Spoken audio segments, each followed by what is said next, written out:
The summer sun hung heavy over Route 47, casting long shadows across the cracked asphalt of Miller's gas station.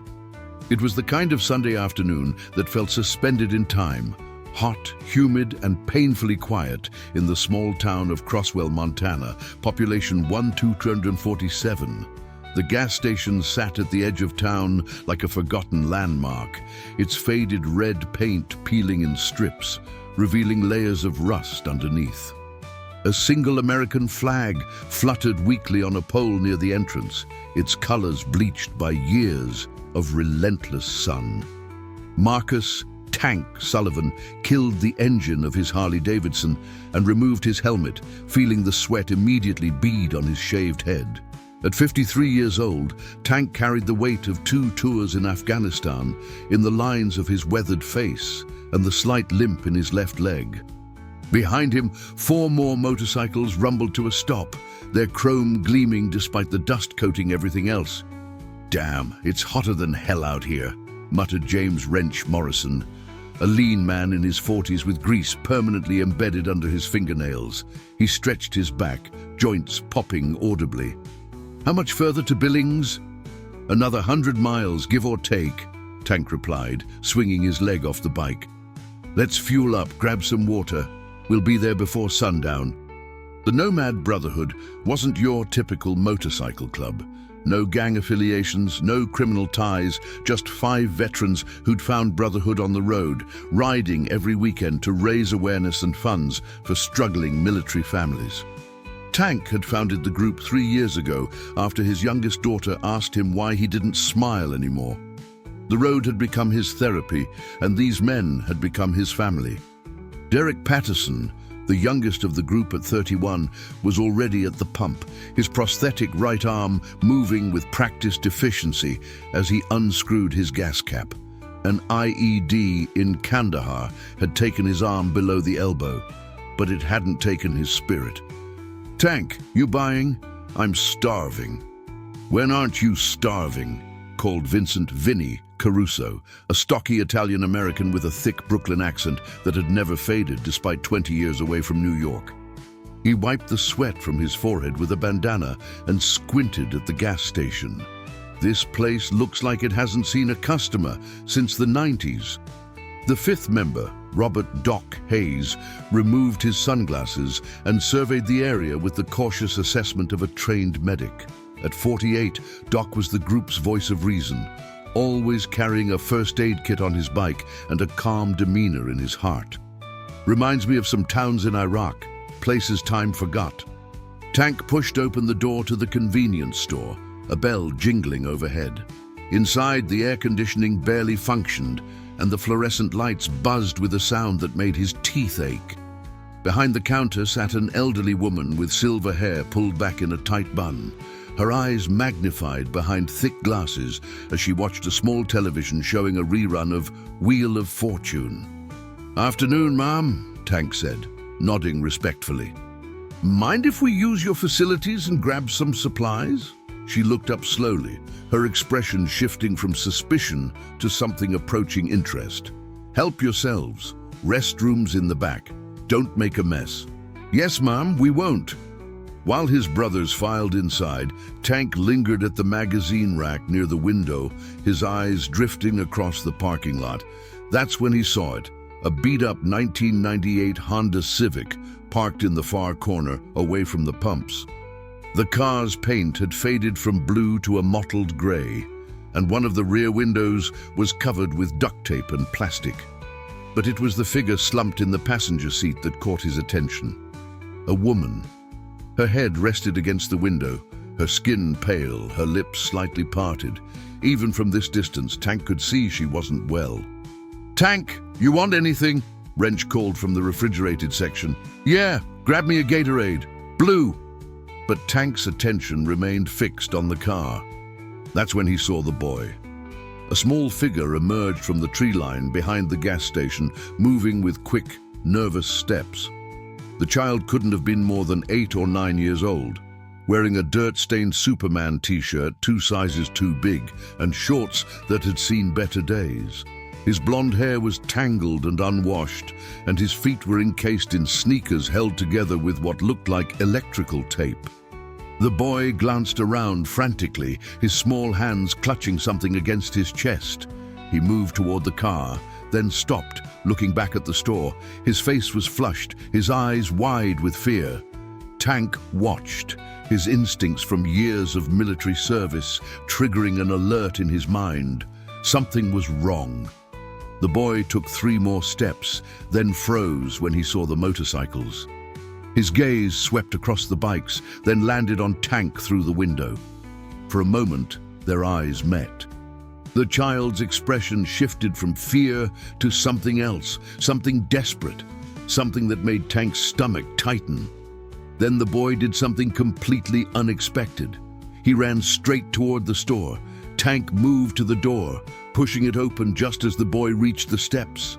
Up close, the kid looked even worse. His face was smudged with dirt, his eyes red-rimmed as if he'd been crying for hours. His small chest heaved with rapid, panicked breaths. "Please," the boy gasped, his voice cracking. "Please, you have to arrest me." Tank blinked, caught completely off guard. "What? Son? I stole something." The boy's voice rose to nearly a shout, tears streaming down his cheeks now. He thrust his hands forward, revealing a crushed Snickers bar clutched in his palm. "I stole it. I'm a thief. You have to arrest me." The other men had emerged from the store now, forming a semicircle around the scene. Vinny whistled low. "Kid, we're not cops." But Tank knelt down slowly, bringing himself to eye level with the boy. He'd seen fear before, the raw, primal terror of a child who'd witnessed too much, experienced too much. This wasn't about a candy bar. This was about something much deeper. "What's your name, son?" Tank's voice was gentle, stripped of any authority or threat. The boy's lips trembled. "Ethan. Ethan James Parker." "Okay, Ethan, I'm Tank. Why do you want to be arrested?" "Because I stole it." Ethan's voice broke completely now, dissolving into sobs. "I took it without paying. I'm bad. I'm so bad. Please, just take me to jail. Please." Doc stepped forward, his medic training kicking in. "Ethan, buddy, take a breath. Slow down. Where are your parents?" Ethan's head whipped toward the parking lot, toward the beat-up Honda. "My mom, she's sick. She won't wake up right. She needs help, but I don't have any money. I tried to get her something to eat, but I couldn't. I had to." Tank followed the boy's gaze to the car. His blood ran cold. "Your mom is in that car?" Ethan nodded miserably. "She said she was just tired, but she's been sleeping for so long. I thought if I got her food, she'd feel better, but I didn't have money, so I took it. I'm sorry. I'm so sorry." Tank stood immediately, his military instincts taking over. "Doc, with me. Now." He looked at Wrench. "Stay with the boy." Tank and Doc crossed the parking lot at a run. As they approached the Honda, Tank could see through the grimy windshield. The woman in the passenger seat was frighteningly thin, her clothes hanging off her frame. Her breathing was shallow. Her skin had a grayish tint that spoke of malnutrition and illness. Doc tried the door. Locked. Mom, can you hear me?" He rapped on the window. The woman's eyes fluttered open, unfocused and glassy. "Ethan," she mumbled. Where's my boy?" "He's safe. We're going to help you. Can you unlock the door?" Her hand moved weakly toward the lock, fumbling. After several agonizing seconds, the mechanism clicked. Doc pulled the door open and immediately pressed 2 fingers to her neck, checking her pulse. "Pulse is weak. She's severely dehydrated. Tank, we need to call 911. But Tank was already scanning the interior of the car. The back seat was piled with trash bags filled with clothes. A pillow and blanket suggested they'd been sleeping in the vehicle. There were empty water bottles, a few cans of soup, and a small duffel bag. No purse, no wallet visible. They were living in this car. "Ma'am," Tank said gently, crouching beside her. "What's your name?" "Sarah," she whispered. "Sarah Parker. Please." Don't take my son, please. He's all I have. I can take care of him. I just need a little more time. Nobody's taking your son, Tank said firmly. But you need medical help. When's the last time you ate? Sarah's eyes filled with tears. I don't remember. 2 days, maybe 3. I gave Ethan the last of the food yesterday. I thought I could make it to my sister's place in Idaho. But the car started overheating and we ran out of gas and I couldn't. Her voice trailed off, exhaustion overtaking her. Doc was already on his phone, calling for an ambulance. Back at the store entrance, Wrench sat on the steps with Ethan, who was still clutching the candy bar. Derek had retrieved a bottle of water from inside and handed it to the boy. Here, buddy, drink this. Ethan took the bottle with shaking hands, but didn't drink. Are they going to take my mom away? Wrench exchanged a glance with Derek. Your mom's sick, kid. She needs a doctor. But that doesn't mean anyone's taking her away permanently. She'll get better. We don't have insurance, Ethan said quietly, his voice hollow.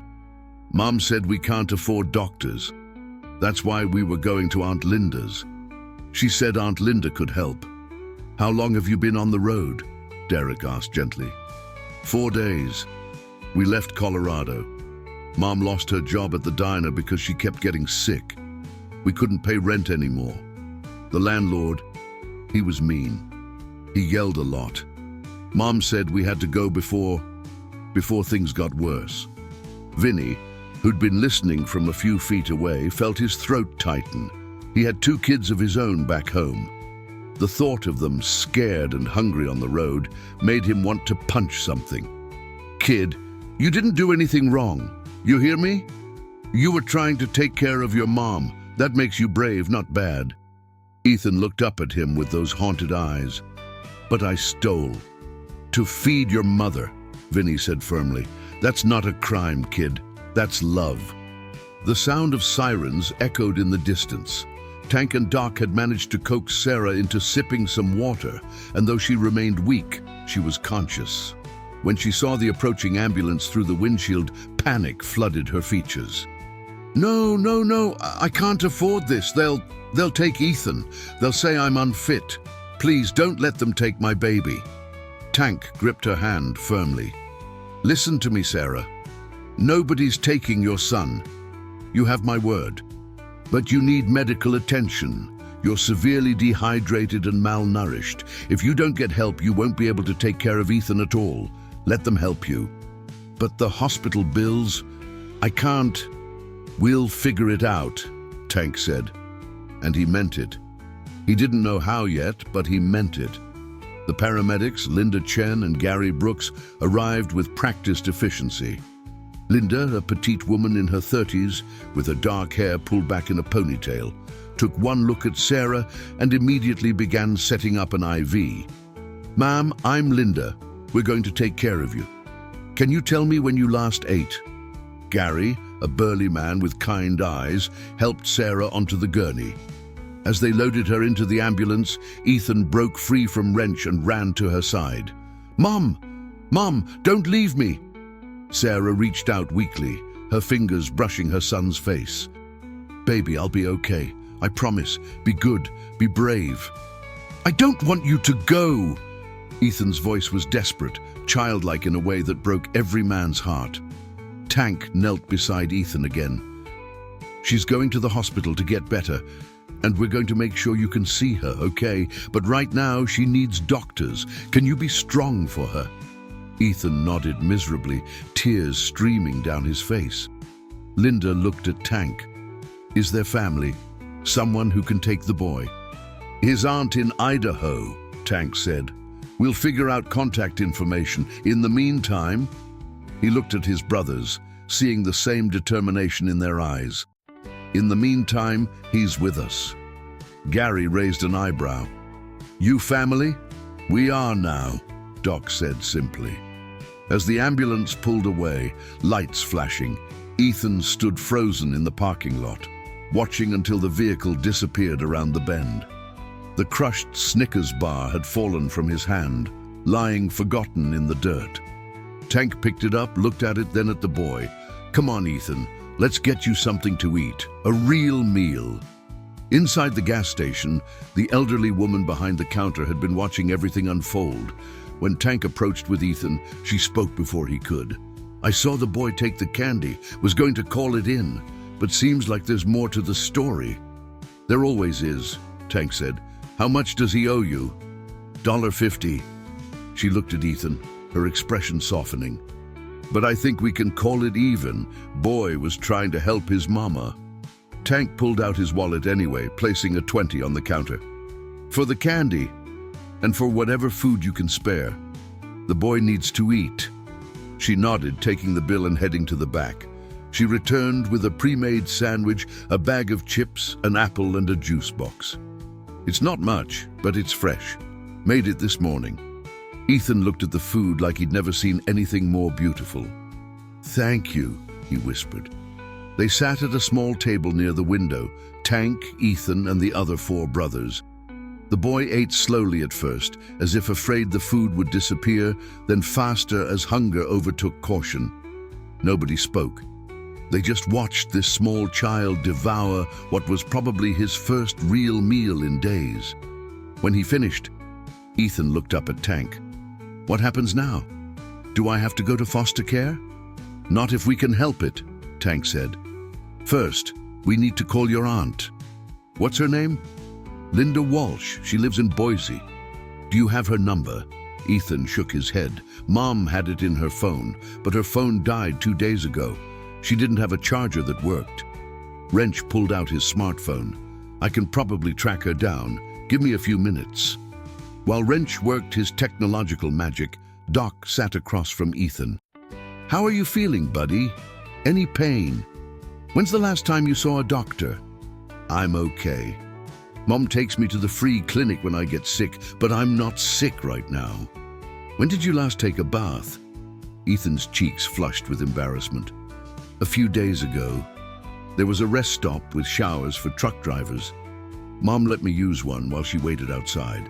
Derek glanced at Tank. They were both thinking the same thing. This kid had been living in survival mode, basic needs barely met, dignity stripped away day by day. It was a situation no child should ever experience. "Got it," Wrench announced, holding up his phone. "Linda Walsh, Boise, Idaho. Looks like she works at an elementary school. Want me to call?" Tank nodded. "Put it on speaker." The phone rang 3 times before a woman answered. "Hello? Ms. Walsh? My name is Marcus Sullivan. I'm calling about your sister, Sarah Parker, and your nephew, Ethan." There was a sharp intake of breath. "Oh my God. Are they okay? Sarah was supposed to be here days ago. I've been so worried." She wasn't answering her phone. "Ma'am, Sarah is on her way to the hospital in Crosswell, Montana. She's alive, but she's severely dehydrated and malnourished. Ethan is with me and my associates. He's safe, fed, and unharmed." "Hospital? Oh God, I knew she wasn't doing well, but she wouldn't tell me how bad it was. Is Ethan really okay? Can I talk to him?" Tank handed the phone to Ethan. "It's your Aunt Linda." Ethan's small hand trembled as he took the phone. "Aunt Linda? Ethan, baby, are you all right? Where are you?" "I'm at a gas station with some bikers. They're helping us. Mom's sick. She wouldn't wake up right. I got scared." "Oh, sweetheart, I'm so sorry.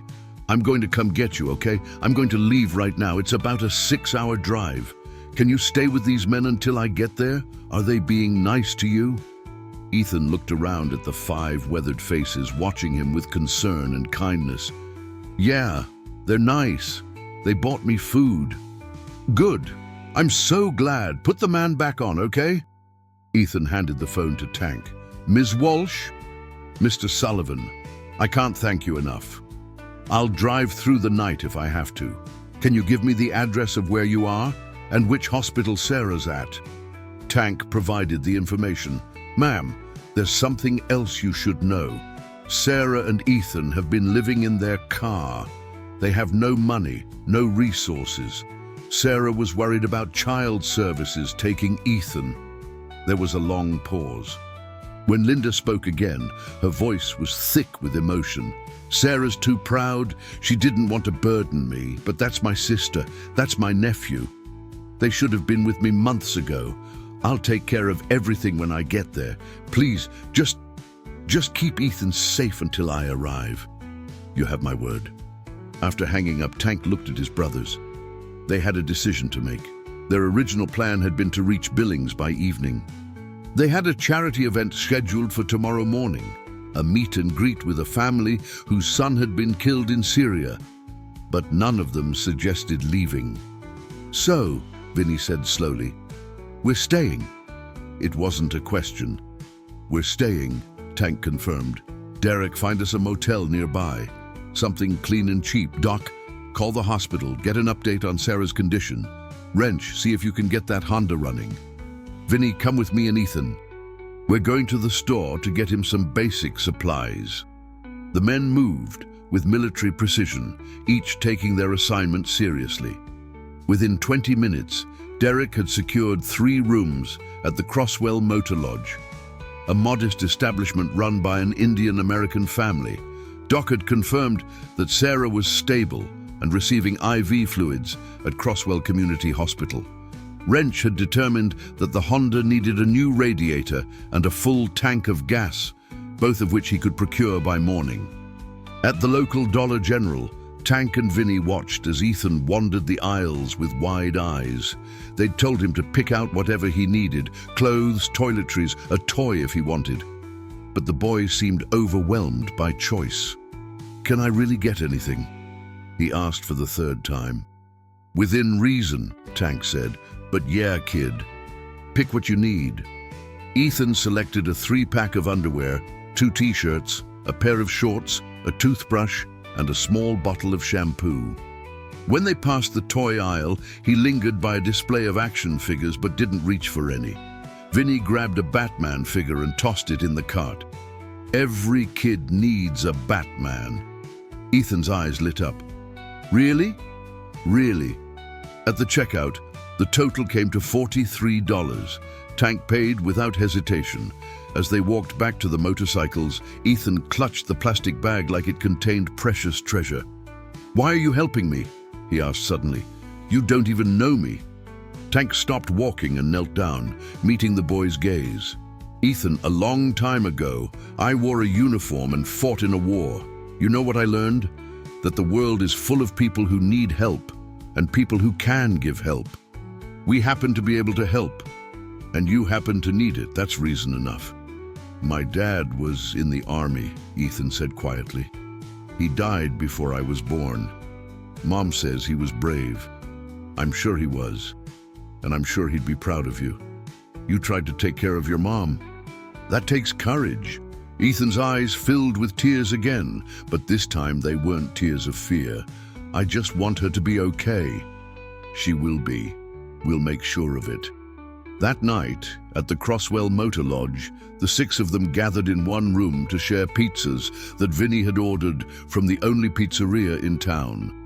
Ethan sat cross-legged on one of the beds, eating pepperoni slices and listening to the men talk about their families, their bikes, their lives. For the first time in days, maybe weeks, he felt safe. Before bed, Doc helped Ethan take a proper shower, providing him with clean clothes and making sure he brushed his teeth. As the boy climbed into one of the double beds, Tank sat on the edge. "You need anything else tonight? Water? Extra blanket?" Ethan shook his head, then hesitated. Can you leave the light on? In the bathroom?" "Of course." Tank left the bathroom light on, and the door cracked open, casting a soft glow across the room. "We're right next door if you need us. Just knock on the wall." "Okay." Ethan's voice was small, sleepy. "Tank." "Yeah, buddy? Thank you for not arresting me." Tank felt something twist in his chest, a mixture of heartbreak and fierce protective instinct. "You're welcome, Ethan. Get some sleep." As Tank returned to his own room, he found his brothers sitting on the balcony walkway, staring out at the dark Montana sky. None of them had said much, but they were all processing the same thing. That kid's been through hell, Derek said quietly. Living in a car, watching his mom slowly starve, and he tried to steal food. He's 8 years old, and he tried to commit a crime so someone would help them. Says something about the world, Wrench muttered. When a kid thinks jail is safer than asking for help. Says something about how we treat poverty, Doc added. People like Sarah fall through every crack in the system. No safety net, no support, just shame and fear. Tank leaned against the railing, his mind working. The aunt will get here tomorrow, she'll take them. But then what? Sarah needs medical treatment, probably long-term. They need housing, stability, income. That all costs money they don't have. So we help, Vinny said simply. We've done fundraisers before, we can do it again. This is different, Tank said. This isn't a one-time thing. This is a family that needs sustained support. Then we sustain it, Derek said. We've all been broken at some point. Someone helped us. We pay it forward. The 5 men sat in silence for a long moment, the weight of responsibility settling over them. They'd come to Montana for a weekend ride. They were leaving with a mission. All right, Tank said finally. First thing tomorrow, we visit Sarah at the hospital. We talk to Linda Walsh when she arrives. We figure out what they need, and we figure out how to get it for them. Agreed? 4 voices answered in unison. Agreed. Inside room 7, Ethan James Parker slept deeply for the first time in a week. His small hand clutched the Batman action figure, and for once his dreams weren't filled with fear. Tomorrow would bring new challenges, but tonight he was safe. And 5 strangers had become his unlikely guardians. The morning sun filtered through thin motel curtains, casting pale yellow light across the room. Ethan woke slowly, momentarily disoriented. The soft bed, the clean sheets, the faint smell of detergent. It all felt unfamiliar, almost wrong. For a moment, panic surged through him as he forgot where he was. Then he heard voices outside. Male voices, low and calm. Memory flooded back. The gas station, his mom, the bikers, Tank. Ethan sat up, clutching the Batman figure he'd fallen asleep holding. Through the window, he could see the 5 motorcycles parked in a neat row, their chrome gleaming in the early light. A few doors down, Tank stood with Doc, both men holding paper cups of coffee and speaking in hushed tones. Ethan slipped out of bed and padded to the door, opening it a crack. Tank noticed immediately and offered a small smile. Morning, Ethan. Sleep okay? Yeah. Ethan stepped outside, still wearing the clean clothes from last night.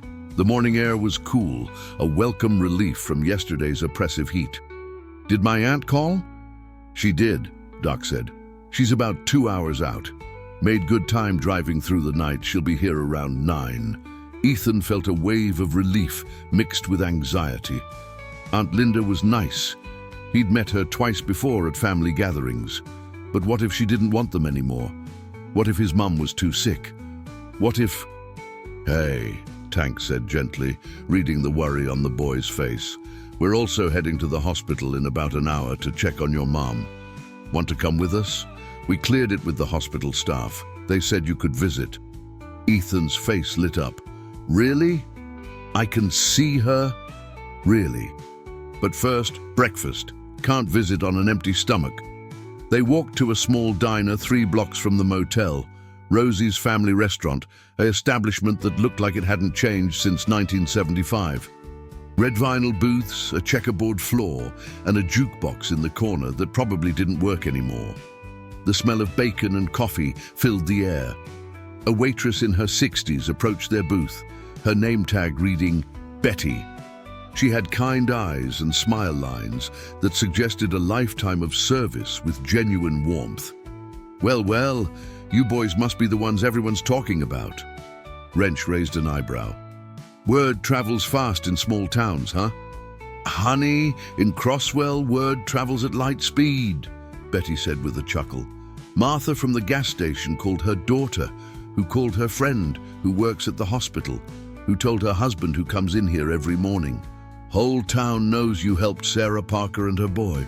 She looked at Ethan with grandmotherly affection. You must be Ethan. Heard you've had a rough few days, sweetheart. Ethan nodded shyly. Well, breakfast is on the house. What'll it be? Ma'am, we can pay, Tank began. Betty held up a hand. Marcus Sullivan, you helped a family in need. The least Crosswell can do is feed you. Now, orders? They didn't argue. Ethan ordered pancakes with chocolate chips, something he'd dreamed about but never thought he'd actually get. The men ordered various combinations of eggs, bacon, and toast. As they waited for their food, Ethan noticed people staring. Not hostile stares, but curious ones. An older man in overalls and a John Deere cap approached the table. You're the fellas from yesterday. His voice was gruff, but not unfriendly. We are, Tank confirmed. The man pulled out his wallet and placed two $20 bills on the table. My wife works at the hospital. She told me about Sarah Parker. This is for them. Help however you can. Before Tank could respond, the man shuffled away. Minutes later, a middle-aged woman did the same, leaving $30. Then a young couple added 20 more. By the time their breakfast arrived, there was over $150 in cash piled on the table. Vinny stared at the money, then at the diner's patrons. I'll be damned. Betty returned with their plates, saw the cash, and smiled. Small-town problems require small-town solutions. We take care of our own, and right now, that includes you. Ethan ate his pancakes slowly, savoring each bite. He couldn't remember the last time he'd had breakfast that wasn't a granola bar or stale cereal eaten dry from the box. The chocolate chips melted on his tongue, sweet and rich. He wanted to make it last forever. After breakfast, they drove to Crosswell Community Hospital, a modest two-story building that served the surrounding rural area. The parking lot was half empty and the building itself looked like it could use some updating, but the staff inside was professional and attentive. At the front desk, a young receptionist named Amanda Schultz greeted them. You're here for Sarah Parker? She's in room 112. Fair warning, she's very weak. Dr. Morrison is with her now. Can the boys see her? Doc asked. Amanda glanced at Ethan and nodded. Family is allowed, but maybe just one or two of you at a time. The room's pretty small. Tank and Ethan went first. Room 112 was indeed small. A single bed, a rolling tray table, medical equipment beeping softly. Sarah Parker lay propped up slightly, an IV in her arm, oxygen tubes in her nose. She looked even more fragile than she had yesterday, her skin almost translucent under the harsh fluorescent lights. But when she saw Ethan, her eyes filled with tears and something like relief. Baby. Ethan rushed to the bedside, his small hand gripping hers. Mom, are you okay? Are you going to die? No, sweetheart. I'm not going to die. Her voice was hoarse but stronger than yesterday. The doctors are taking care of me. I was just very sick, very tired, but I'm getting better. Dr. Catherine Morrison, a woman in her late 40s with graying hair pulled into a practical ponytail, stood near the window reviewing a chart. She looked up at Tank. You're one of the men who brought her in. I am. She owes you her life. Another day, maybe two, and we'd be having a very different conversation. Dr. Morrison's expression was serious. Sarah was on the verge of organ failure. Severe dehydration, malnutrition, anemia. Her body was shutting down. We've stabilized her, but she needs to stay here for at least 3 days, maybe longer, and she'll need follow-up care after discharge. What's the damage? Tank asked quietly, knowing full well what the doctor meant. Dr. Morrison sighed. Without insurance, probably $15,000 to $20,000, and that's just for the hospital stay. She'll need medications, possibly physical therapy, definitely regular checkups. Tank felt anger rise in his chest, not at the doctor, but at the system. A woman nearly died because she couldn't afford basic health care. A child was traumatized because poverty was treated like a moral failing rather than a systemic problem. There has to be programs, emergency Medicaid, something. We're working on it, Dr. Morrison said. Our social worker, Brian Kepler, is handling the paperwork. But these things take time, and there's no guarantee she'll qualify. Her case is complicated. Sarah was listening to this conversation while holding Ethan, her eyes closed. I can't pay it. I don't have anything. They're going to take Ethan. I know they are. Mom, no! Ethan's voice cracked. Tank stepped closer to the bed. Sarah, nobody is taking Ethan. Your sister is on her way. She'll be here in about an hour, and we're going to help figure this out, I promise you. Sarah looked at him with exhausted, skeptical eyes. Why? Why would you help us? You don't know us. It was the same question Ethan had asked. Tank gave the same answer. Because you need help, and we can give it. That's enough. Sarah began to cry, quiet, shoulder-shaking sobs that spoke of months, maybe years, of accumulated stress and fear finally being released. Ethan climbed onto the bed carefully, wrapping his small arms around her. It's okay, Mom. We're going to be okay. Tank stepped out to give them privacy. In the hallway, his brothers were waiting. He relayed Dr. Morrison's assessment and the financial reality of the situation.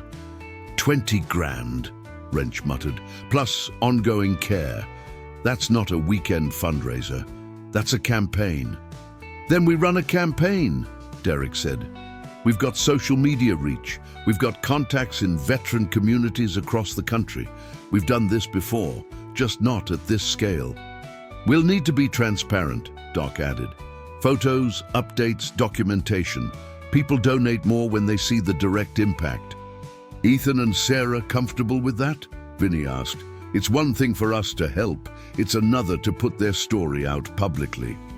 We'll ask, Tank said, but first let's wait for the aunt. Linda Walsh arrived at 9:07 a.m., bursting through the hospital doors like a force of nature. She was in her late 30s with the same blonde hair as Sarah, but shorter and styled professionally. She wore jeans and a sweater, her face etched with worry and exhaustion from the drive. Where's my sister? Where's Ethan? Amanda at the front desk directed her to room 112. Tank intercepted her in the hallway. Ms. Walsh, I'm Marcus Sullivan. We spoke on the phone. Linda grabbed his hand in both of hers, squeezing tightly. Thank you. Thank God. Is she? She's stable, weak but stable. Ethan's with her now. Linda's eyes filled with tears. I should have come sooner. She told me she was fine, that she had it under control. I believed her. I shouldn't have believed her. You're here now, Tank said gently. That's what matters. Linda nodded and hurried into the room. The reunion was emotional. Sarah crying, Linda crying, Ethan caught between them. Tank and his brothers gave them space, retreating to the hospital cafeteria for bad coffee and mediocre vending machine snacks. 20 minutes later, Linda joined them. She looked both relieved and overwhelmed. The doctor explained everything, the bills, the treatment plan, all of it. I have some savings, but not nearly enough for this. And I work at a school. My insurance might cover some of Ethan's needs if I get custody, but Sarah's an adult. It's complicated. We want to help, Tank said. We're veterans. We run a non-profit that does fundraising for military families. Sarah's late husband was Army, right? Linda nodded. Timothy Parker. He died in a training accident before Ethan was born. Sarah got some survivor benefits for a while, but they ran out. She's been on her own ever since. Then she qualifies, Tank said. We can run a campaign specifically for them. Cover the medical bills, get them stabilized, help with housing. But we'll need Sarah's permission to share their story. Linda looked at him intently. You'd really do that? You just met them yesterday. Mom, I've seen good people destroyed by systems that don't care about them. I've got the resources and the network to push back against that. So yeah, I'll really do that. Linda wiped her eyes. I'll talk to Sarah, but I think she'll say yes. She's desperate, and she loves Ethan more than anything. If this helps keep him safe and fed, she'll agree.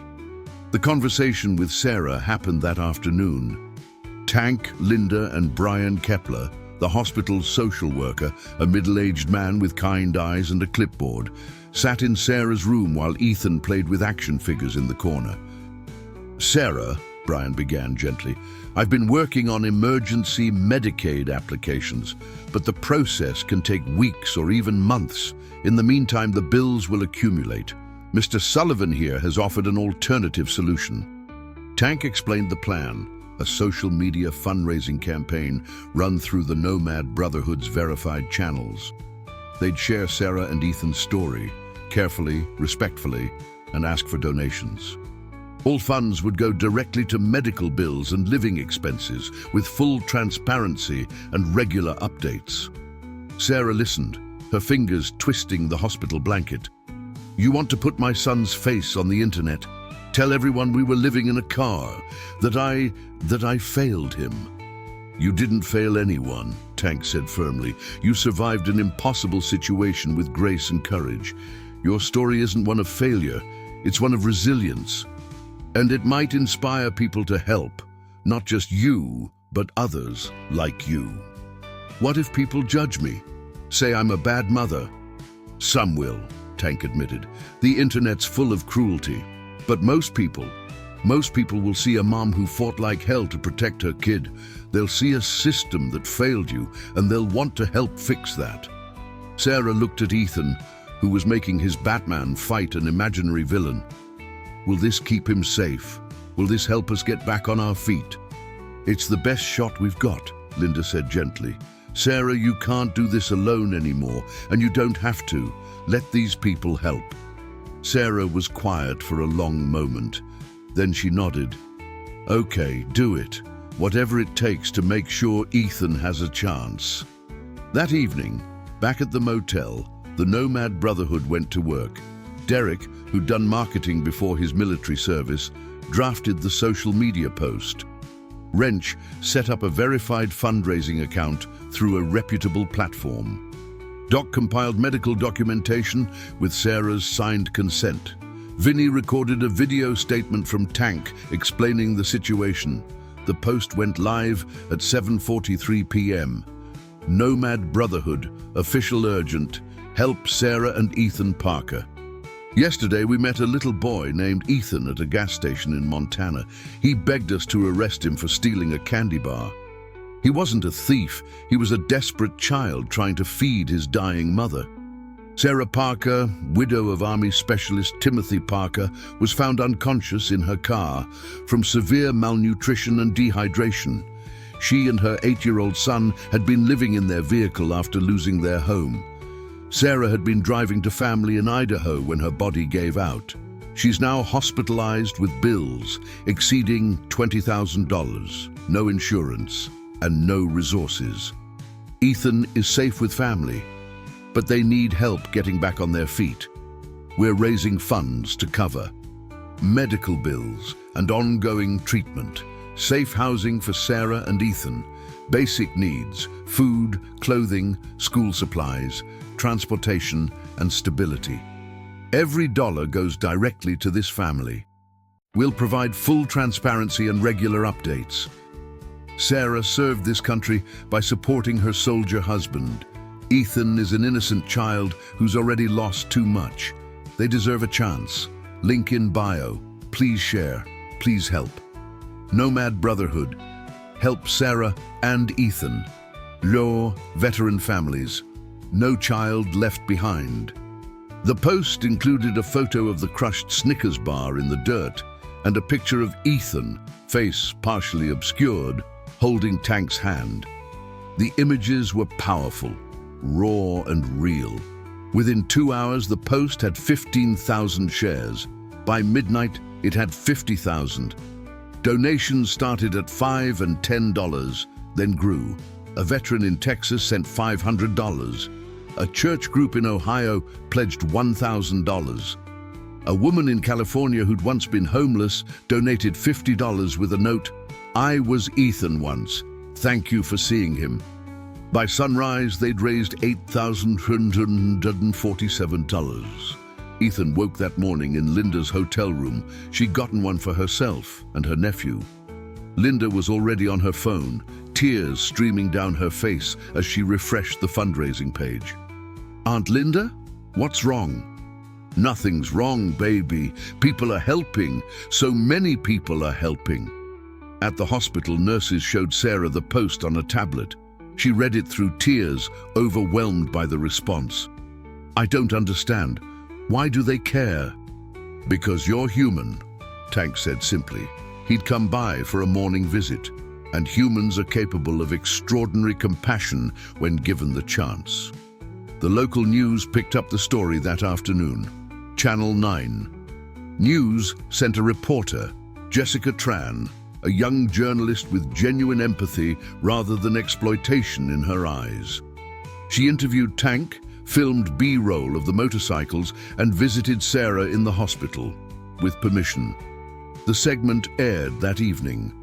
Encore, a story of heartbreak and hope coming out of Crosswell, Montana tonight. A group of veteran motorcyclists stepped in to help a homeless mother and son in crisis. Jessica Tran has the story. Jessica Tran, on location. Behind me is Miller's gas station, where yesterday 8-year-old Ethan Parker approached a group of strangers with a desperate plea, "Arrest me." What happened next has captured hearts across the nation. The segment showed clips of Tank explaining the encounter, images of the fundraising page, and a brief, respectful interview with Sarah from her hospital bed. Sarah's voice was weak but clear. "These men saved my life, and they're giving my son a future. I'll never be able to repay that." Jessica, as of tonight, over $15,000 has been raised for the Parker family, with donations still coming in. The Nomad Brotherhood says they'll continue supporting Sarah and Ethan until they're stable. A reminder that sometimes help comes from the most unexpected places. Jessica Tran, Channel 9 News. The news segment went viral. By the next morning, the fundraiser had surpassed $30,000. National news outlets began reaching out. Good Morning America wanted to do a remote interview. People magazine requested a feature story. Tank gathered his brothers for a meeting at the motel. "This is getting bigger than we anticipated. We need to be careful. The attention can be a double-edged sword." "How so?" Derek asked. "Scrutiny," Doc said. "People will start digging into Sarah's past, Ethan's father's service record, our organization. We need to make sure everything is above board and documented. One misstep, one perceived impropriety, and this whole thing collapses." "Everything we're doing is legitimate," Wrench said. "The fundraising platform is transparent. The money goes to a verified account. We're not taking a cut." "I know," Tank said, "but we need to be proactive." "Vinny, can you put together a full financial report, every dollar accounted for?" "Derek, draft a statement about who we are and what the Nomad Brotherhood does." "Doc, coordinate with the hospital to make sure Sarah's treatment is documented." "Wrench, work with Linda on what Sarah and Ethan actually need." They worked like a military unit, efficient, organized, each person handling their role with precision. By afternoon, they had a comprehensive plan. Meanwhile, Linda sat with Sarah in the hospital room, discussing the future. "You're coming to live with me," Linda said firmly. "Both of you. I have a 3-bedroom house. There's space. Ethan can enroll in the school where I work. We'll figure out the rest as we go." Sarah shook her head weakly. "Linda, I can't impose on you like that. You have your own life. You're my sister. Ethan is my nephew. You're not imposing. You're family. And family doesn't leave each other to suffer." Linda's voice was fierce.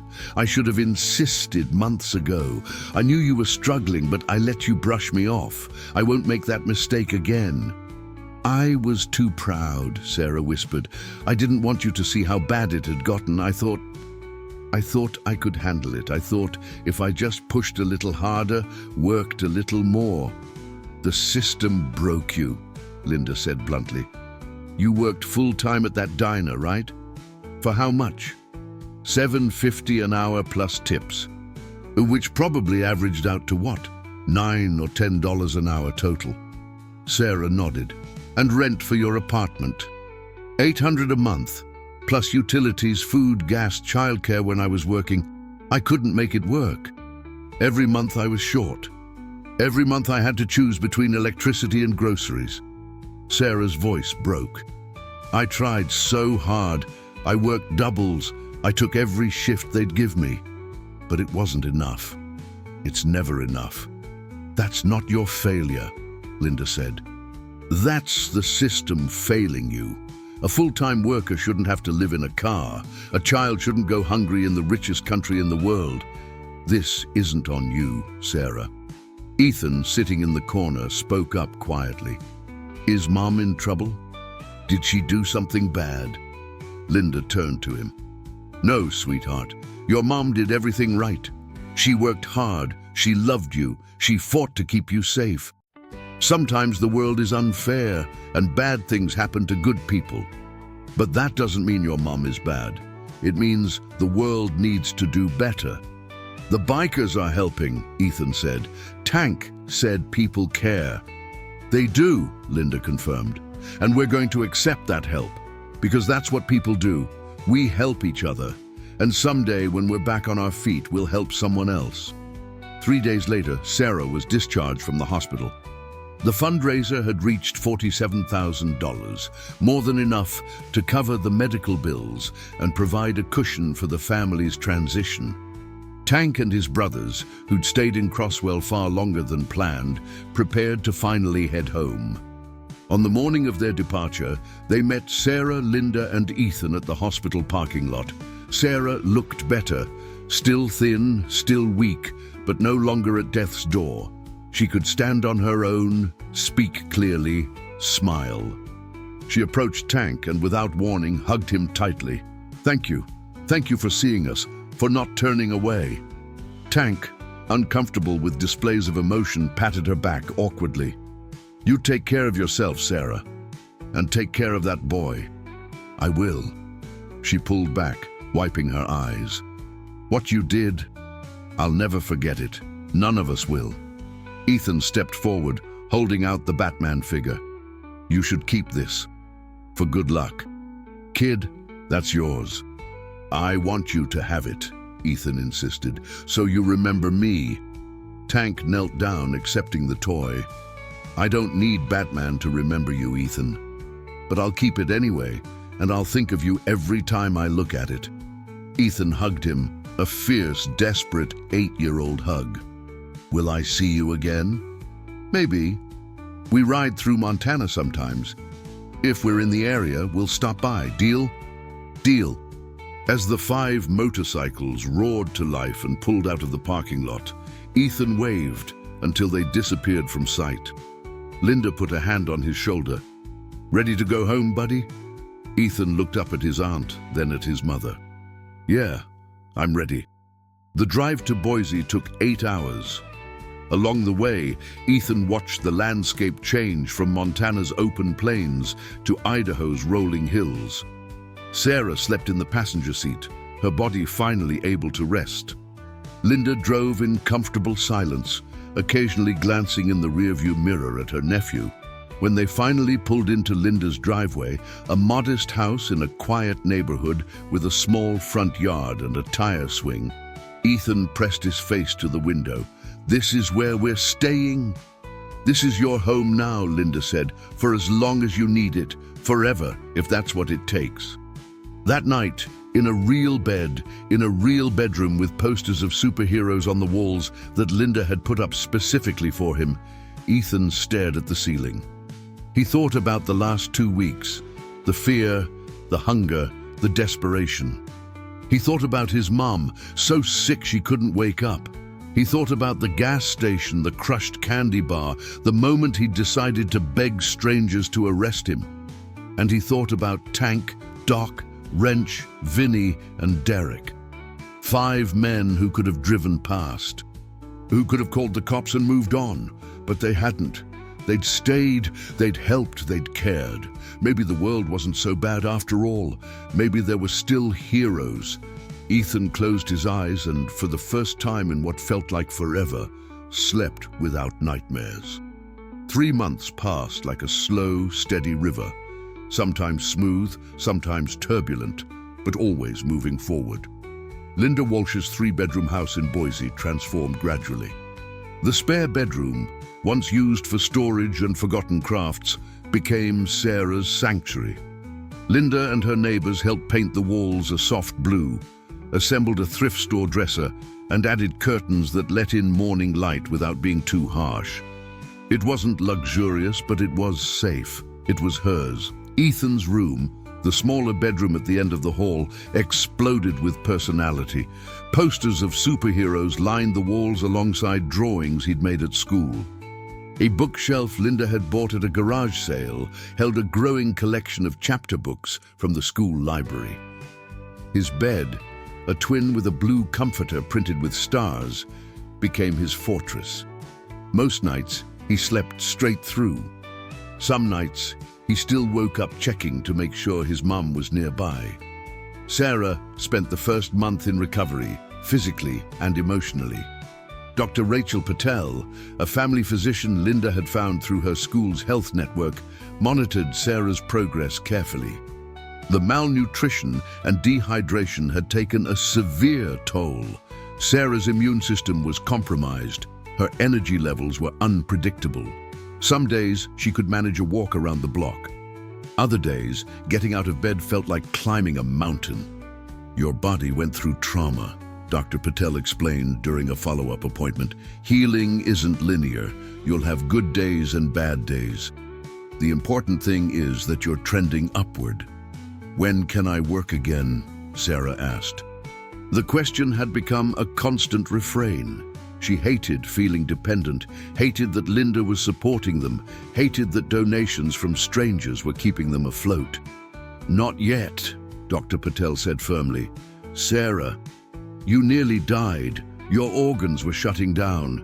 Pushing too hard too fast will set you back. Give yourself time." Time felt like both a luxury and a prison. Sarah spent her days learning to exist in stability, something she'd almost forgotten how to do. Linda went to work at Pine Ridge Elementary School every morning, leaving breakfast prepared and a list of easy tasks for Sarah. Do laundry, water the plants, maybe watch a movie. Small things, normal things. Things that shouldn't feel monumental, but somehow did. Ethan adjusted better, as children often do. Mrs. Angela Moreno, his 3rd grade teacher, recognized the signs of a child who'd experienced trauma. She gave him extra patience during lessons, partnered him with kind classmates, and never drew attention to the fact that he sometimes hoarded snacks from lunch in his desk, just in case. "He's a bright kid," she told Linda during a parent-teacher conference 6 weeks into the school year. "Reading above grade level, excellent at math. But he's hypervigilant, always watching the door, always checking on other kids. Classic signs of someone who's had to be the adult in survival situations." Will that go away?" Linda asked, worry creasing her features. "With time, stability, and possibly some counseling?" "Yes, mostly. But those experiences shape people. Ethan will always be a little more aware than his peers. That's not necessarily bad. It means he's empathetic, observant, resilient." Mrs. Moreno smiled gently. "He's going to be okay. You're giving him exactly what he needs, safety and consistency." The fundraiser money, managed carefully by Tank and Linda working together remotely, covered the medical bills with $18,000 remaining.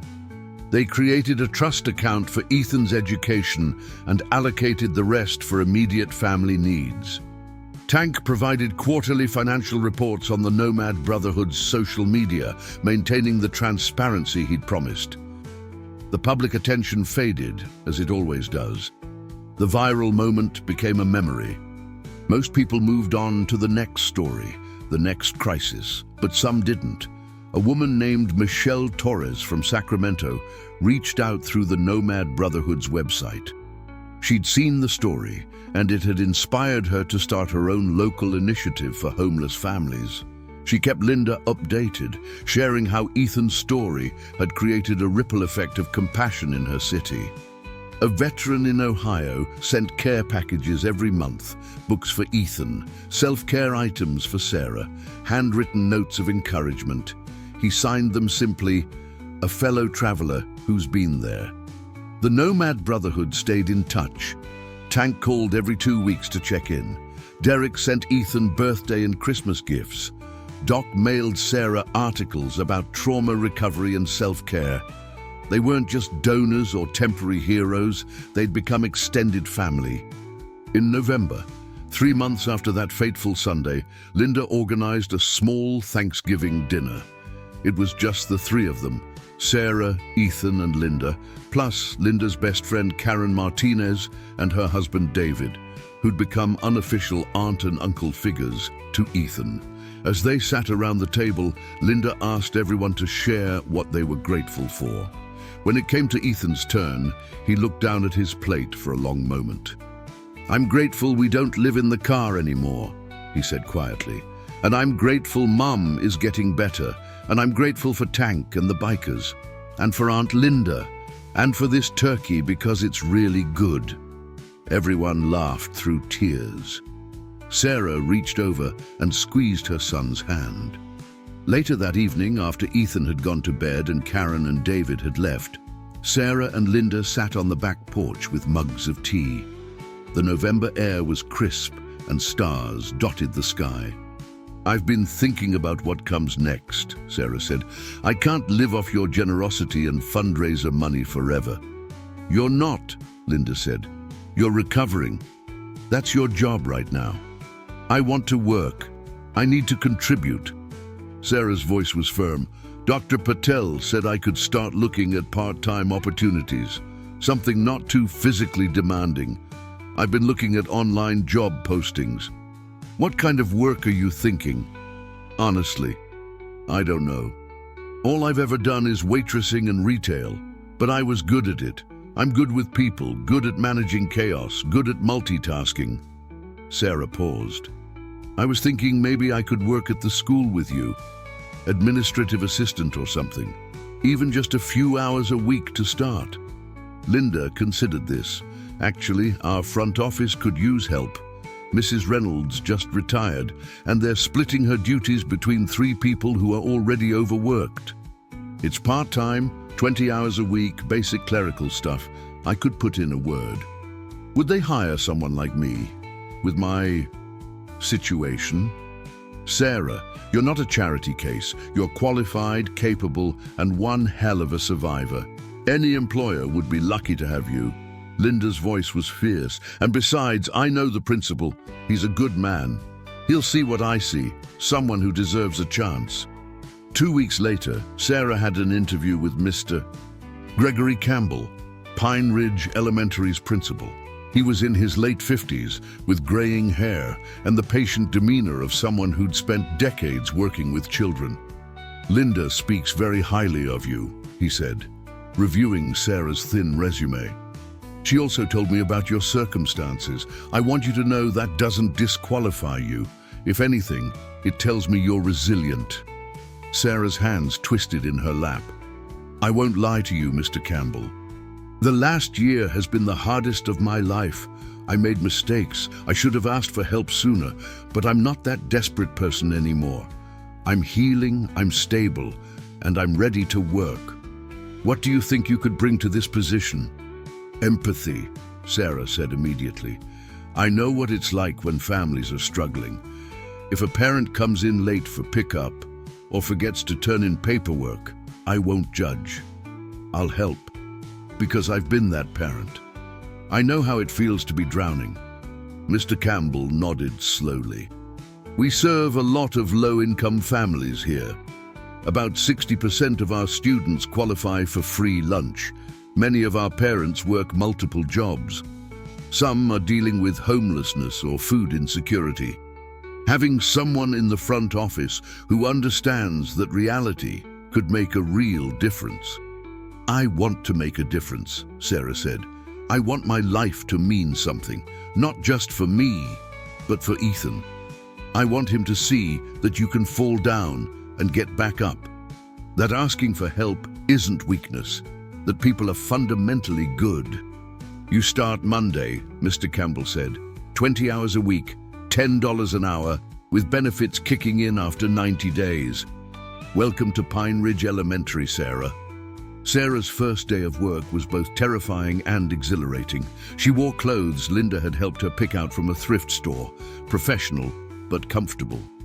She arrived 15 minutes early, her stomach a knot of nerves. The front office was controlled chaos. Phones rang constantly. Parents came and went. Teachers dropped off paperwork. Kids with stomach aches or forgotten lunches appeared at the desk. Sarah dove in, relying on skills she'd honed during years of waitressing, multitasking, staying calm under pressure, treating everyone with kindness. By the end of her first week, she'd become indispensable. She remembered parents' names, knew which kids had allergies, could locate any form in the filing system within seconds. She also did something unexpected. She started a small snack drawer for kids who forgot breakfast or lunch money. She stocked it with granola bars, crackers and juice boxes purchased with her own money. When Mr. Campbell asked about it, Sarah shrugged. "No kid should be hungry at school. If I can prevent even one child from feeling the way Ethan felt, it's worth it." The principal looked at her with something like admiration. "Keep track of what you spend. The school will reimburse you." Meanwhile, Ethan thrived. His grades improved. He made friends, real friends who came over for playdates. He joined the school's soccer team, discovering a love for the sport. Mrs. Moreno watched him transform from a hypervigilant, anxious child into a happy, engaged student. "He still has moments," she told Linda during a winter conference. "Last week during a fire drill, he had a panic attack, couldn't breathe, thought something terrible was happening, but he's learning coping strategies. He's making progress." Linda had enrolled Ethan in therapy with Dr. Samantha Cole, a child psychologist who specialized in trauma. Once a week, Ethan spent an hour in Dr. Cole's office, playing with toys, drawing pictures, and slowly learning to talk about his feelings. "He's carrying a lot for such a young kid, Doctor," Cole told Sarah during a parent consultation. "He feels responsible for you. He thinks if he's not vigilant, something bad will happen again. That's a heavy burden." "How do I help him?" Sarah asked, guilt weighing on her. "By being consistent, by being stable, and by taking care of yourself. Ethan needs to see that you're okay so he can relax. Children take their cues from their parents. If you're healing, he'll heal too." Sarah took the advice to heart. She started therapy herself with Dr. Marcus Whitfield, a counselor who worked with people recovering from poverty-related trauma. The sessions were painful, confronting the shame, the fear, the months of barely surviving. But they were also liberating. "You didn't fail," Dr. Whitfield told her during one particularly difficult session. "The system failed you. There's a difference." "But I should have..." "Should have what? Worked more hours than humanly possible? Fed your son while starving yourself? You did everything you could with the resources you had. That's not failure. That's heroism." Winter arrived, blanketing Boise in snow. On a Friday evening in mid-December, Linda announced she had a surprise. "We're going Christmas tree shopping, all of us." At the tree lot, Ethan ran between rows of evergreens, his breath fogging in the cold air, his face lit with pure joy. They settled on a 7-foot Douglas fir that barely fit in Linda's SUV. That night they decorated it together, Linda's old ornaments mixed with new ones they'd bought at a dollar store. Sarah hung a small wooden star on top, tears streaming down her face. "What's wrong, Mom?" Ethan asked, worried. "Nothing's wrong, baby. These are happy tears. Last Christmas we were in the car. We had no tree, no presents, barely any food. And now look at us." Ethan hugged her tightly. We're okay now. We're better than okay. We're home. On Christmas morning, Ethan woke to find presents under the tree, modest but meaningful. Books, clothes, a new soccer ball, art supplies. But the biggest surprise came in an envelope Linda handed to Sarah. Inside was a key. "What is this?" Sarah asked, confused. "It's your key," Linda said, "to this house. I'm having your name added to the deed. This isn't my house anymore. It's our house. Legally, officially, you're not a guest, you're family, and this is your home." Sarah couldn't speak. She just cried and hugged her sister, really hugged her, without reservation or shame.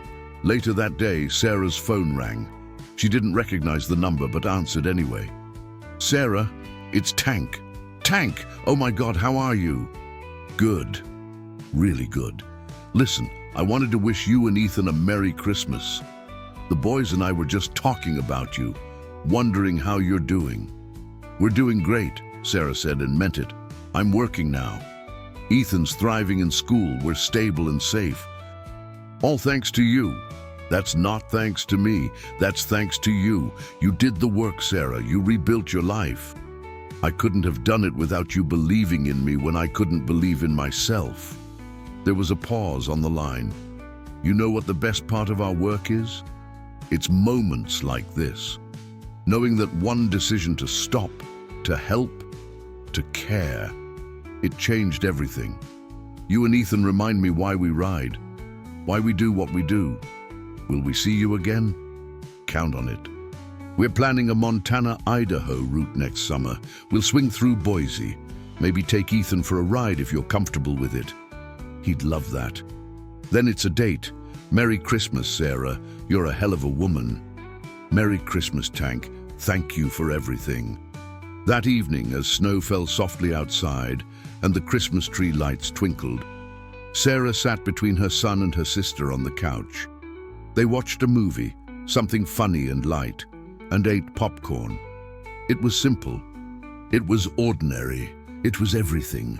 Ethan fell asleep with his head on Sarah's shoulder, his breathing deep and even. Sarah looked at Linda and whispered, "I never thought we'd get here. I really didn't."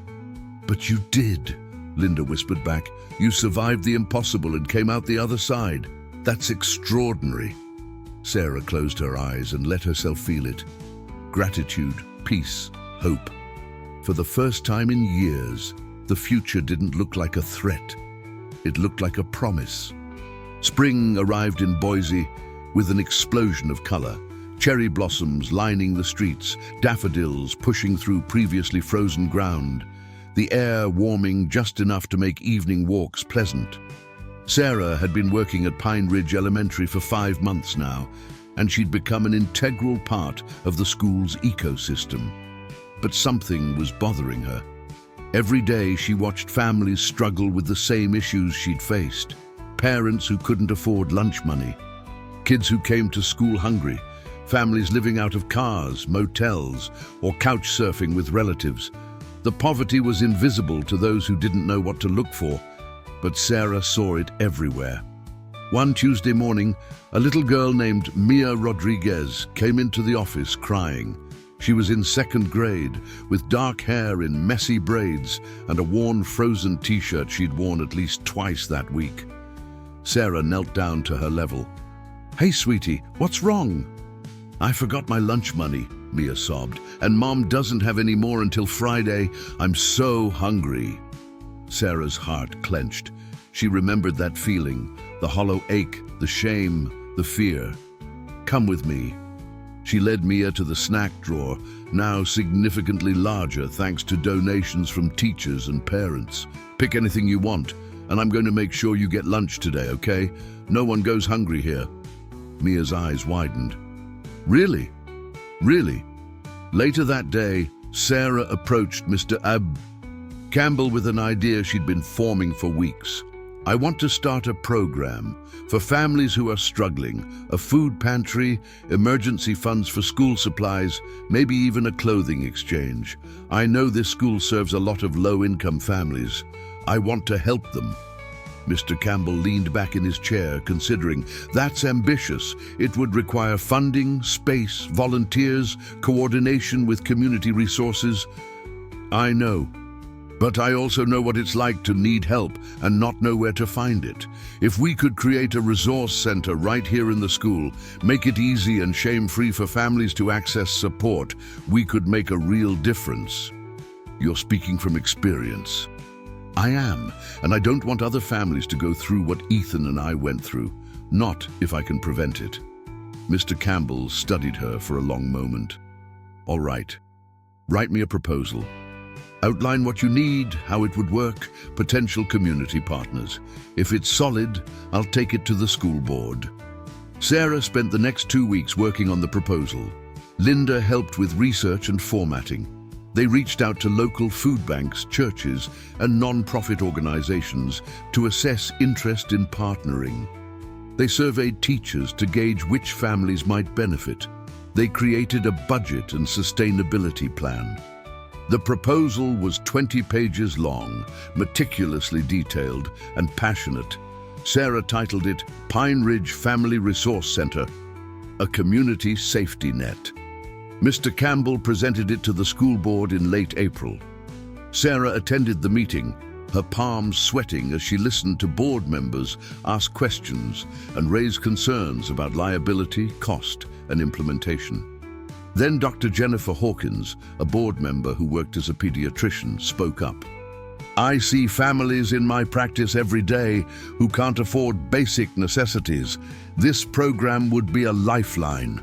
I move that we approve the pilot program for 1 school year with quarterly evaluations. The vote was unanimous.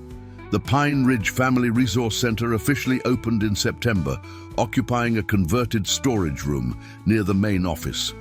Shelves lined with non-perishable food, school supplies, hygiene products, and clothing filled the space. Everything was donated by community members, local businesses, and churches. There was no income verification, no judgment, just a sign-in sheet and a limit of 1 visit per family per week. Sarah ran the center with help from parent volunteers. They were open 3 days a week during drop-off and pick-up hours. The response was immediate and overwhelming. 20 families accessed the center in the first week alone. Teresa Kim, a single mother of 3 who worked 2 jobs, broke down crying when she saw the shelves. I can't afford groceries until next Friday. This is going to keep my kids fed. Thank you. Thank you so much. Marcus Jefferson, a father who'd recently lost his job, took his daughter shopping in the clothing section for a winter coat. Her old one doesn't fit anymore. I was worried about her being cold at recess. This helps more than you know. Word spread beyond Pine Ridge Elementary. Other schools in the district reached out, asking how they could replicate the model. Sarah found herself presenting at district meetings, sharing her story and the center's success metrics.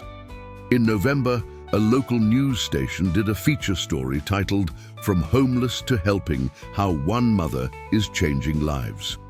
The segment showed Sarah organizing shelves, helping families, and explaining her mission. A year ago, I was living in my car with my 8-year-old son, barely surviving, Sarah said to the camera. Strangers helped us when we had nothing. Now I have the chance to be that stranger for someone else. It's the least I can do. The story went viral locally. Donations poured in. Businesses offered to sponsor the center. Volunteers signed up in droves. Within 2 months, 3 other elementary schools in the district had opened similar resource centers, all modeled on Sarah's program. Tank saw the news segment online. He immediately shared it to the Nomad Brotherhood social media with the caption, "This is what resilience looks like. This is why we do what we do. Sarah Parker is changing the world, one family at a time. Proud doesn't even begin to cover it." The post was shared thousands of times. Comments flooded in from people who donated to the original fundraiser, thrilled to see Sarah thriving and giving back. One comment stood out. It was from a woman named Patricia Nguyen in Oregon. My family was homeless 3 years ago. We lived in our van for 8 months. A church helped us get housing and now we're stable. Seeing Sarah's story gives me hope that we can help others too. Thank you for showing that recovery is possible." Sarah read the comment and felt something shift in her chest. Her story, their story, wasn't just about survival anymore. It was about hope, about possibility, about the power of one person deciding to care. That Christmas, the second in Boise, was markedly different from the first. The house was warm and full. Linda hosted not just Sarah and Ethan, but also Karen and David, 2 teachers from the school, and Teresa Kim with her 3 children. The table was crowded, the laughter loud, the food plentiful. Ethan, now 9 years old, had grown taller and more confident. He played soccer year-round, got straight A's, and had started a club at school called Kindness Crew, where students did small acts of service for classmates and teachers. When adults asked where he got the idea, he always said the same thing. "Tank and the bikers taught me that helping people is what heroes do." After dinner, as kids played in the living room and adults cleaned up, Sarah found herself on the back porch again with Linda. It had become their tradition, quiet sister time under the stars. "You know what's wild?" Sarah said. "A year and a half ago, I thought my life was over. I thought I'd failed Ethan so badly that there was no coming back from it. And now I'm actually happy. Not just surviving, happy." "You've earned it," Linda said. "Every bit of it. I keep thinking about Tank, about what he said, that people are capable of extraordinary compassion when given the chance. He was right. I've seen it every day at the resource center. People want to help. They just need an opportunity. You've created that opportunity." "We created it," Sarah corrected. "None of this happens without you. You took us in when you didn't have to. You gave us stability when we had nothing. You're my hero, Linda." Linda's eyes filled with tears. "You're mine. Watching you rebuild your life, watching you turn your pain into purpose. It's the most incredible thing I've ever witnessed." They sat in comfortable silence, listening to the sounds of family inside the house. Life wasn't perfect. Sarah still had therapy appointments, still had moments of anxiety and grief. Ethan still had nightmares sometimes, still hoarded snacks in his room just in case. But they were healing, and they were together. In February, Tank made good on his promise. The Nomad Brotherhood planned a charity ride through Idaho, with a stop in Boise specifically to visit Sarah and Ethan. The local veteran community caught wind and organized a welcome event at a community center. When Tank, Doc, Wrench, Vinny, and Derek rolled into the parking lot on their motorcycles, a crowd of over 200 people was waiting. Sarah stood at the front with Ethan, both of them trembling with anticipation and emotion. Tank dismounted his bike, removed his helmet, and walked straight to them. He knelt down to Ethan's level, just like he'd done at that gas station 18 months ago. "Hey, kid, remember me?" Ethan launched himself into Tank's arms, hugging him with all the strength a 9-year-old could muster. "You came back. You really came back. Told you I would." The reunion was emotional. The 5 men hugged Sarah, marveling at how healthy she looked. They toured the school, visited the Family Resource Center, and listened as Sarah explained everything she'd built. "You did this," Tank said, his voice thick with emotion. "We gave you a hand up, but you did the climbing. This is all you." "It's because of you," Sarah insisted. "You showed me that people care, that help is possible, that I deserved a second chance. I'm just passing that forward." Later that day, Tank took Ethan for the promised motorcycle ride. Just a short loop around the neighborhood, with Sarah's permission and a helmet that fit perfectly. Ethan's face when they returned was pure joy. Mom, that was the coolest thing ever. Can I get a motorcycle when I'm older?" Sarah laughed. "We'll talk about it when you're 18. That evening, the Nomad Brotherhood hosted a fundraiser dinner at the community center. All proceeds went to expanding the Family Resource Center model to more schools. They raised $23,000 in a single night. During the dinner, Tank gave a speech. 18 months ago, we met a little boy who asked us to arrest him. He was so desperate to save his mother that he was willing to go to jail. That moment changed all of us. It reminded us why we ride, why we serve, why we believe in the fundamental goodness of people. Sarah and Ethan Parker didn't just survive, they thrived. And now they're helping dozens of other families survive and thrive too. That's the ripple effect of compassion. One act of kindness creates a wave that keeps spreading, touching lives we'll never even know about. So tonight, we celebrate them. We celebrate resilience, community, and the power of ordinary people doing extraordinary things. To Sarah and Ethan, thank you for reminding us what matters. The room erupted in applause. Sarah stood, tears streaming, Ethan beside her. She looked at Tank, at his brothers, at the crowd of strangers who'd become allies in the fight against poverty and despair. Thank you, she said simply, for everything. That night, long after the event ended and the community center had emptied, Sarah sat in Ethan's room as he drifted off to sleep. His walls were covered in photos now, pictures from soccer games, school events, family dinners.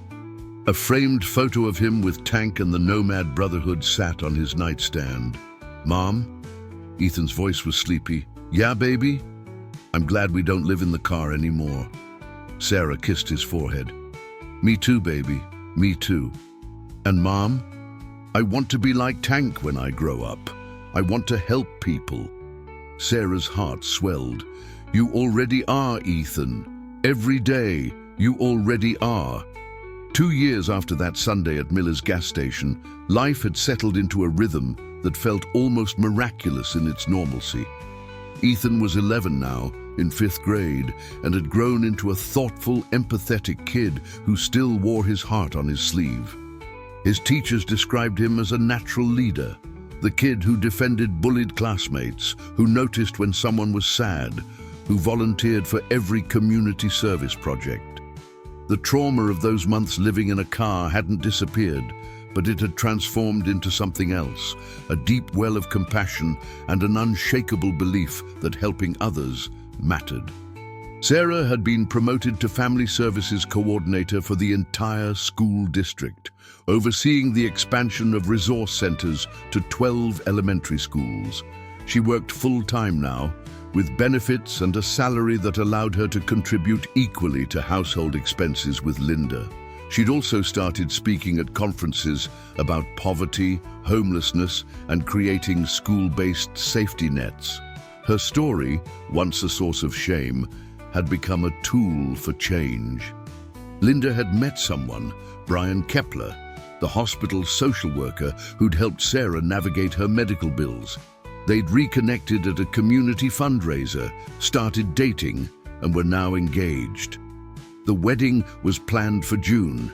Ethan would be the ring bearer, and Sarah would be the maid of honor. The house that had once sheltered 3 broken people now buzzed with the happy chaos of a growing, blended family.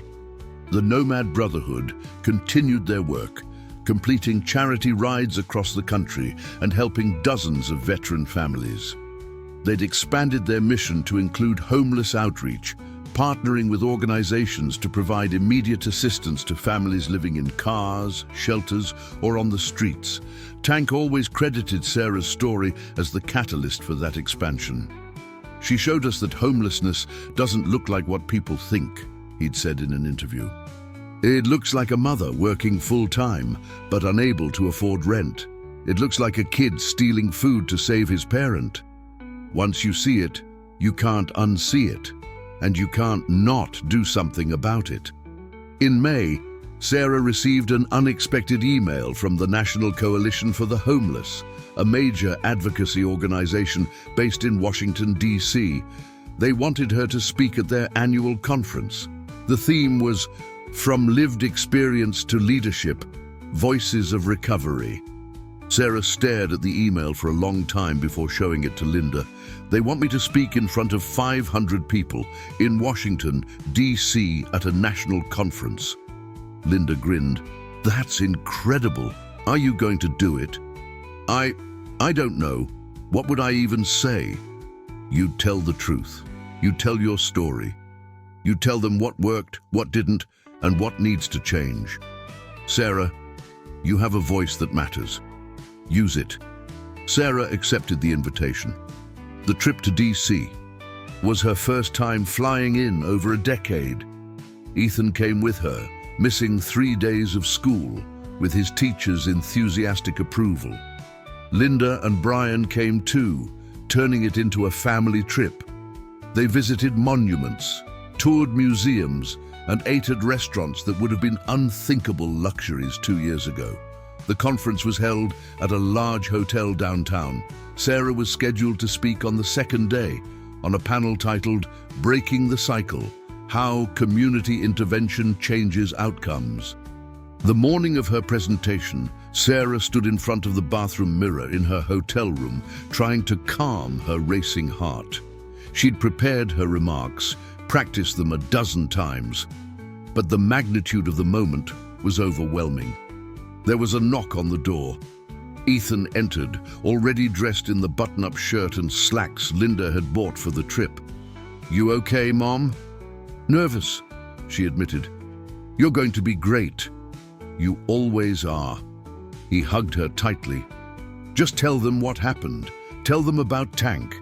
Tell them about how people helped us. That's all they need to hear." "When did you get so wise?" "I learned from the best." The conference hall was massive, filled with non-profit leaders, social workers, policymakers, and advocates.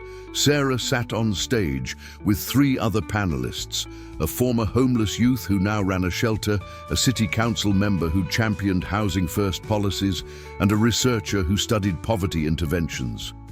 When it was Sarah's turn to speak, she walked to the podium, looked out at the sea of faces, and began.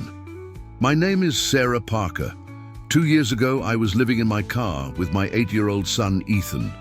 We'd been evicted from our apartment because I couldn't afford rent on $7.50 an hour. I was working full-time. I was doing everything I was supposed to do. And it still wasn't enough." She told the story, all of it. The desperation, the shame, the hunger. The day Ethan tried to steal a candy bar, the moment Tank and his brothers stopped instead of driving past, the way compassion from strangers had saved their lives. I'm not here to tell you that individual charity solves systemic poverty. It doesn't. We need policy change, living wages, affordable housing, universal health care. But I'm also here to tell you that individual compassion matters, that seeing people, really seeing them, can be the difference between death and life, between despair and hope. The Nomad Brotherhood didn't solve poverty, but they solved my poverty in that moment. They gave me a bridge to cross from crisis to stability.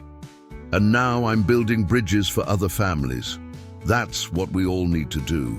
Build bridges while we fight for the systemic change that will eliminate the need for bridges in the first place. The applause was thunderous. During the Q&A, person after person stood to share their own stories, to thank Sarah for her honesty, to ask how they could replicate the resource center model in their communities. After the panel, Sarah was swarmed. People wanted to shake her hand, take photos, exchange contact information.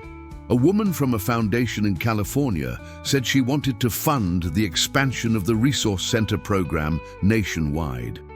A documentary filmmaker asked if she'd be willing to be featured in a project about homelessness and recovery.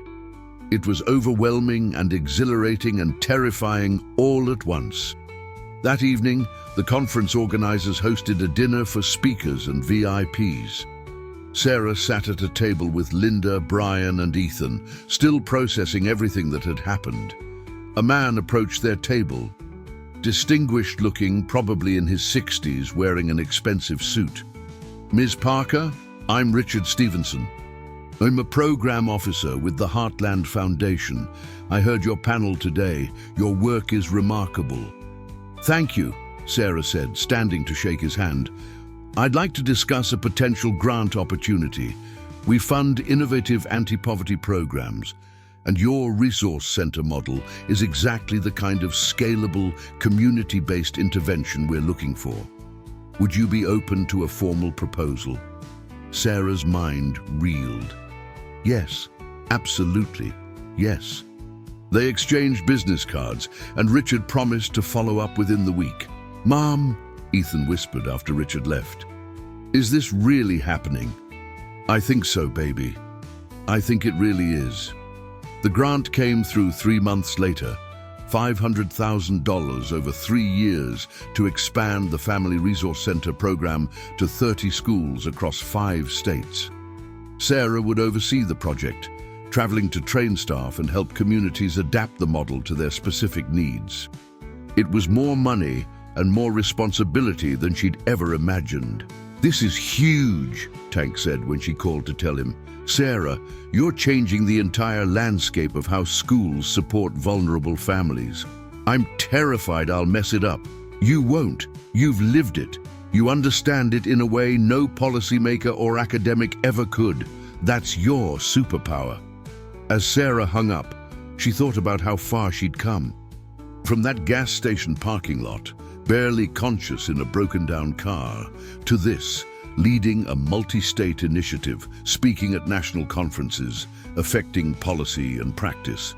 It felt impossible, but it had happened. In November, on the anniversary of Ethan's encounter with the Nomad Brotherhood, Sarah organized a community celebration at Pine Ridge Elementary. They invited everyone who'd been part of their journey, Tank and his brothers, who rode in specifically for the event, families who'd used the resource centers, volunteers, teachers, donors, and community partners. The gymnasium was decorated with photos documenting the previous 2 years. Pictures of the original resource center, families being helped, expansion to other schools, Sarah speaking at conferences. In the center of the room stood a display about the Nomad Brotherhood, with the original viral post printed and framed. Tank stood with his brothers, looking at the display with something like awe. We stopped for gas. That's all we did. We stopped for gas. You stopped and you cared, Sarah said, appearing at his elbow. That's everything. During the event, Ethan took the microphone. At 11, he was still young, but he'd asked to speak, and Sarah had agreed. Hi, everyone. I'm Ethan Parker. Most of you know my story. When I was 8, I tried to steal a candy bar because my mom was sick and I didn't know what else to do. I thought if I got arrested, someone would help us. He paused, looking at Tank. These men did help us. But they didn't arrest me. They fed me. They stayed with me. They made sure my mom got to the hospital. They raised money so we could get back on our feet. They didn't have to do any of that. But they did. My teacher says that kindness is contagious. I didn't really know what that meant until I saw what happened after Tank and the bikers helped us. Other people started helping too. The whole town, then the whole state, then people all over the country. And now my mom helps families like ours used to be. And those families will probably help other families someday. It just keeps going. So I wanted to say thank you, not just to Tank and the Nomad Brotherhood, but to everyone here. You all showed me that people are good, that we take care of each other. That's the most important thing I've ever learned. There wasn't a dry eye in the room. After Ethan's speech, Tank approached the boy and extended his hand. I'm proud of you, kid. You've grown into an incredible young man.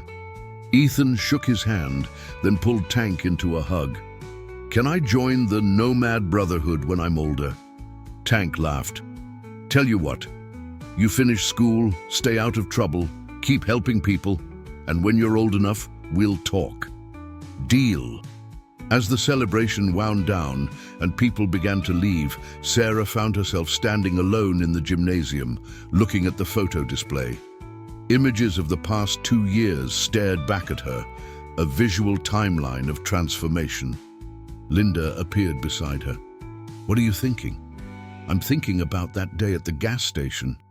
How I was so sick I could barely think. How Ethan was so scared he thought jail was the answer. How close we came to not making it. But you did make it. Because of people who didn't have to care but did anyway. Because of a system, however flawed, that had enough resources to pull us back from the edge. Because of you." Sarah turned to her sister. "I got lucky, Linda.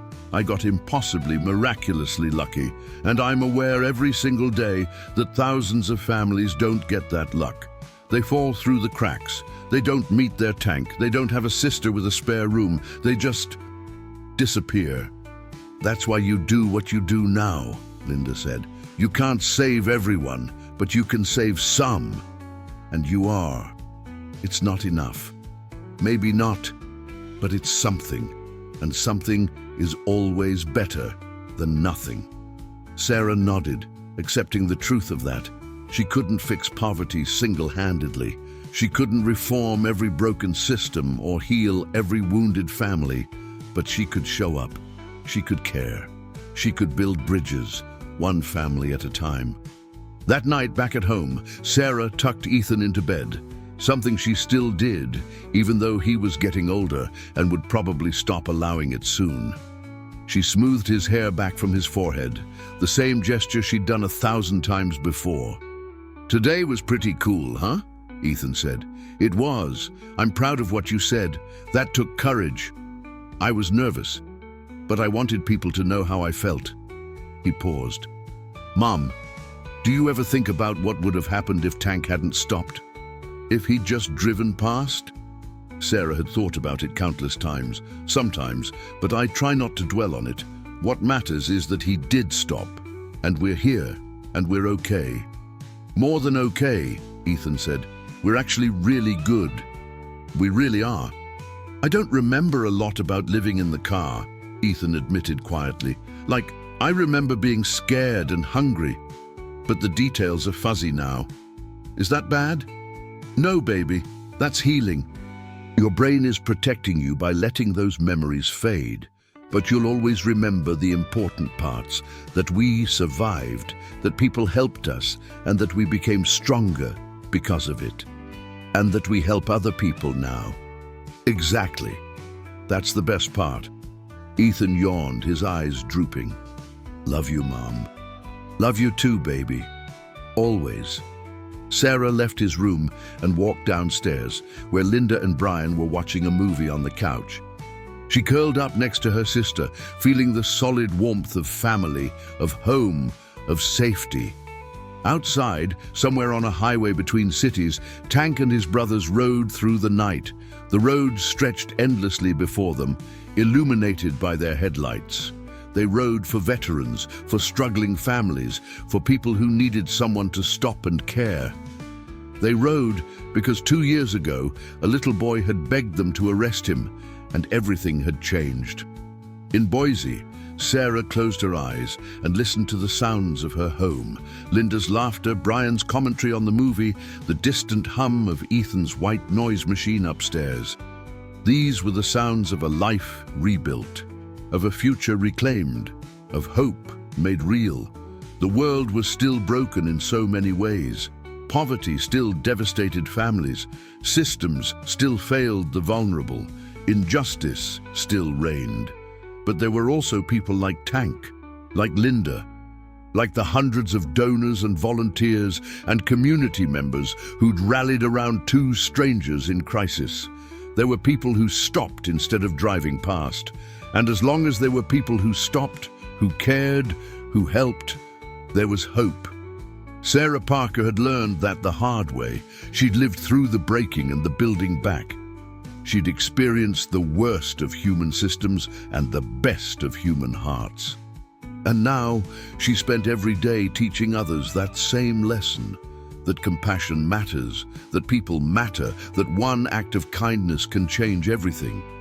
2 years ago, she'd been dying in a car, her son desperate enough to beg strangers for arrest. Today, she was alive, thriving, and changing the world. The road from there to here had been long and hard and painful, but she'd traveled it, she'd survived it, and now she was helping others find their own way home. 5 years after that Sunday in Montana, Ethan Parker stood in his aunt's backyard, adjusting his tie and trying not to fidget. He was 13 now, gangly with the awkward growth spurts of early adolescence, but his eyes still held that same depth.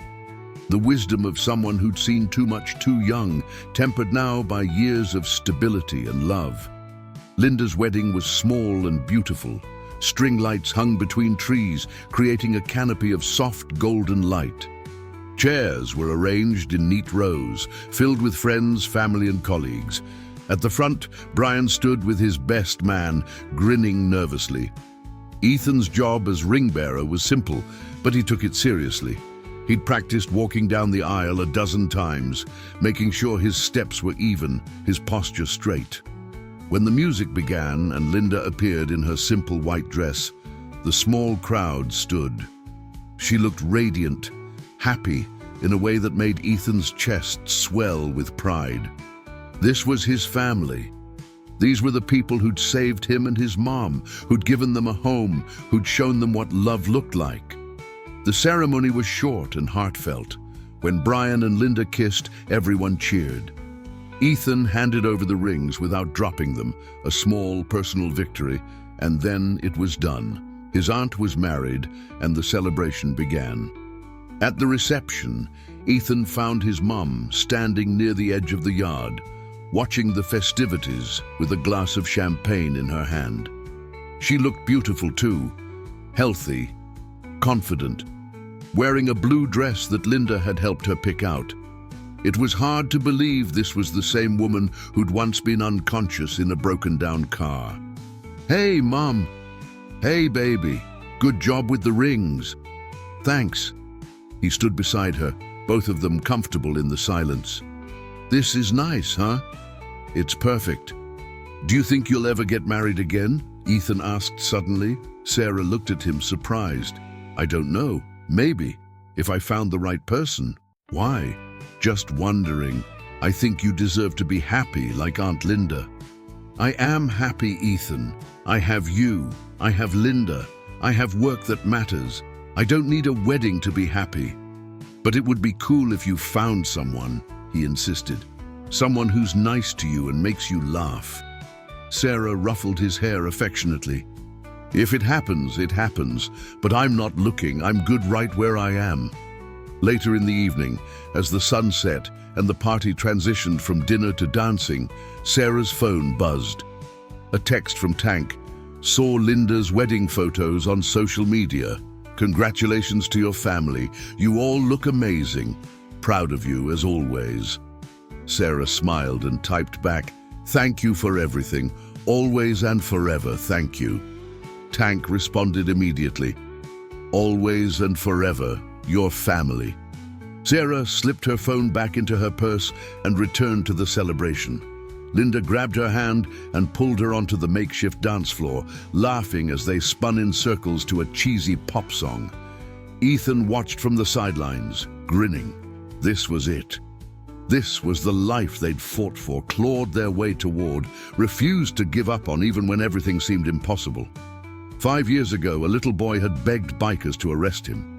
Today, that boy danced at his aunt's wedding, surrounded by family and joy and safety.